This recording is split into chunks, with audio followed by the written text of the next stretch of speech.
So one of the things we've talked about at length here on this channel is which Crimson Tide freshman could be poised for a big year this upcoming 2021 season. And with that in mind, I actually want to turn our attention to the sophomores because last year, the Crimson Tide were lucky to have multiple freshmen contribute in massive ways to that championship run, and these guys are only going to expand upon that in their sophomore season, and we have got to break it down. But before we do, as always, y'all know the drill. I want to hear from y'all. Hop down to the comments, give me a Y for yes or an N for no. Do you believe this sophomore class for the Crimson Tide could be very special? And let me know what you're thinking there. Also, let me know which sophomores you're excited for. If you're new to the channel, be sure to subscribe, hit that bell notification. I do constant college football content. You don't want to miss any of it, and we are so close to 6,000 subscribers, and I would love to have you along for that journey. But with all of that being said, let's talk about which sophomores for the Crimson Tide are poised for a big year. And this video was a little bit harder to narrow down than I thought it would be going into this. Once I looked at the list, it was difficult. So I do want to kick it off with some honorable mentions. And the honorable mentions I have are all people that have the ability to contribute massively, but because of the depth in front of them, may not get the opportunity.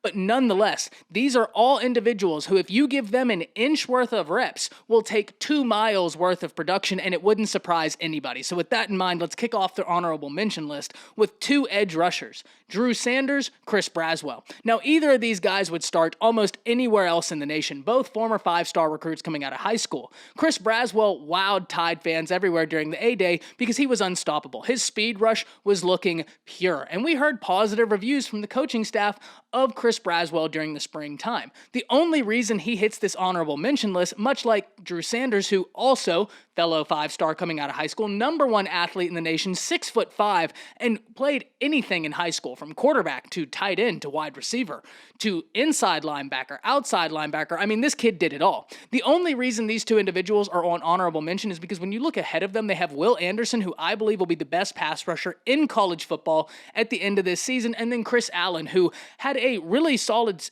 end to the season last year and is looking to build upon that this season to help his draft stock, and I think he's going to do that. He was really, really disruptive at the end portion of last season. I think he's going to carry that over. The next guys I want to talk about, Demoy Kennedy. Demoy Kennedy, much like Chris Braswell, Drew Sanders, very, very athletic guy, number 39 in the nation coming out of high school. And Demoy Kennedy, like Chris Braswell, was hyper impressive during the A-Day game, giving the inside linebacker position much needed. Very quality depth. I mean, Crimson Tide fans everywhere are looking at the inside linebacker position, knowing that that is a very strong area of this team when you look at the depth.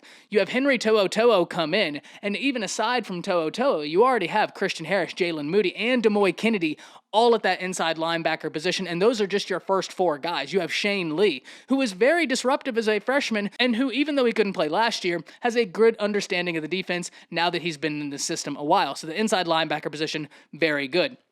The last 2 honorable mentions, offensive guys, Javion Cohen, Trayshawn Holden. Now, Javion Cohen could be a guy who we see vault his way onto this list. I just have no idea what they're going to do with the offensive line. There are so many possibilities that could happen, and Trayshawn Holden, much like the guys before him, has the ability, very, very, very productive in A-Day, had that catch in the end zone one-handed that ultimately ended up being an incompletion, but was enough to show off the hands. But with the acquisition of Jameson Williams, I don't know how much this wide receiver room will be a room by committee or what the plan will be, but Trayshawn Holden is someone who will be getting reps and will be making the most out of those reps, make no doubt about it. And even then, if you want to tell me he deserves to be on this list, not an argument for me about one name. But now let's actually break it down. The first name I want to talk about for our sophomores poised for big years is Tim Smith on this defensive side. Tim Smith last year put in a year where he had 14 tackles, 1 sack, 1 forced fumble, and he's only going to expand upon that now that Christian Barmore has head to the NFL.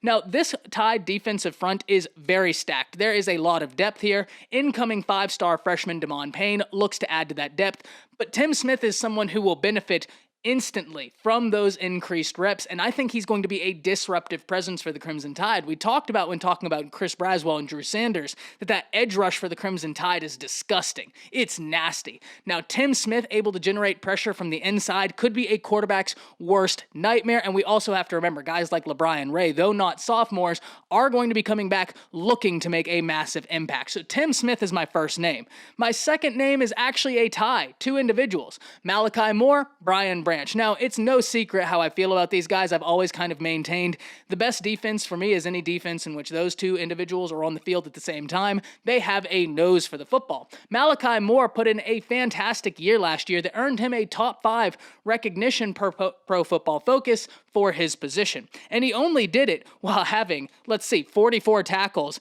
6 passes deflected, and 3 interceptions. So as a true freshman, was sensational. But let's not think that Brian Branch didn't do a phenomenal job in his capacity filling in for Malachi Moore when Malachi Moore went down for injury. Because Brian Branch only had 27 tackles, 2 interceptions, and 7 passes deflected. These two individuals right here would start at every institution in the nation.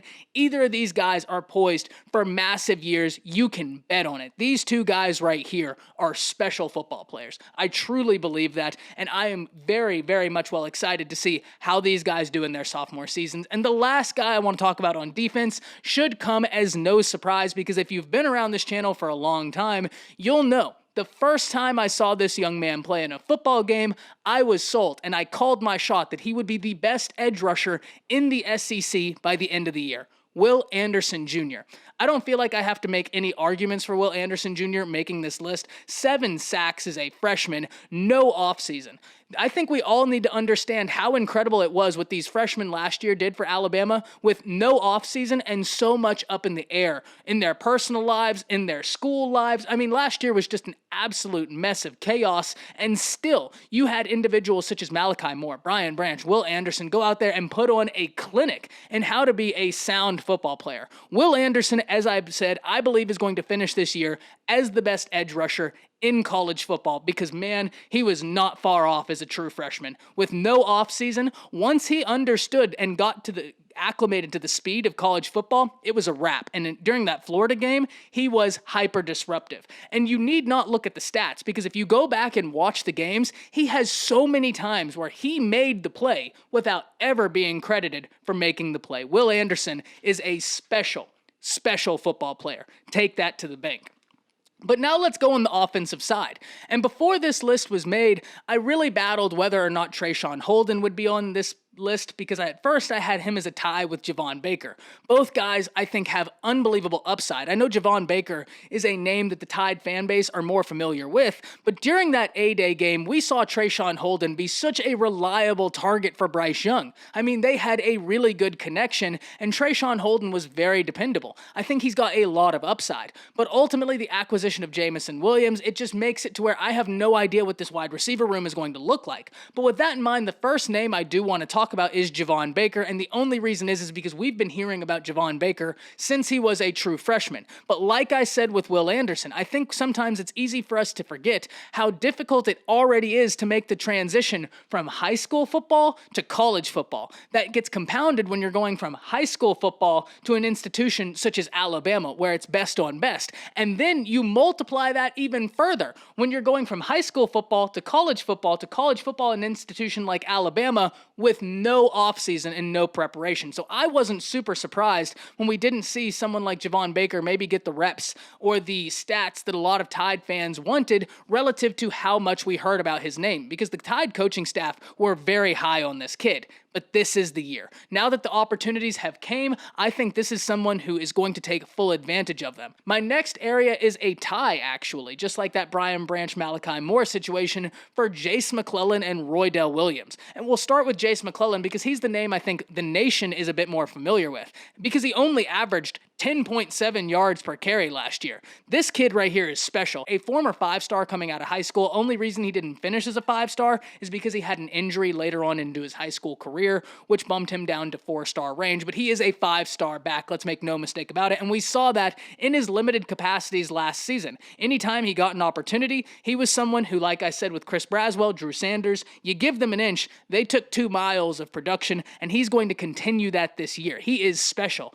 But Roydell Roydell Williams had a sensational spring by all accounts. He's someone who the Tide coaching staff is looking forward to, and with Najee Harris going into the NFL, there's already an increased need for more of a running back by committee, and that's only compounded when Keilan Robinson, who was thought to have a role in this offense, hits the transfer portal. Roydell Williams is someone who could absolutely benefit from the Keilan Robinson transfer, and he's a name we're going to have to watch closely because he has the skill set to do some special things, and I'm expecting a big year out of Roydell Williams, especially with so much new along this offense. The Crimson Tide should lean on the running backs very heavily, and they have the talent to do so. And lastly, the last name I want to talk about is going to surprise nobody, much like that Will Anderson take on defense, and that is Bryce Young. Now, Bryce Young is probably the most important sophomore to the Crimson Tide simply because of the nature of the position he plays. You touch the ball every single time you're on the field, and you are the catalyst of the offense because you're the quarterback. And he is not only the quarterback for the Crimson Tide, he's one of the highest rated quarterbacks of the modern era. In fact, if Quinn Ewers is actually able to keep up his rating of a 1, Quinn will become one of, I believe, 5 quarterbacks in the modern era of 24/7 Sports ranking at least to achieve that 1 rating. Bryce Young was one of them.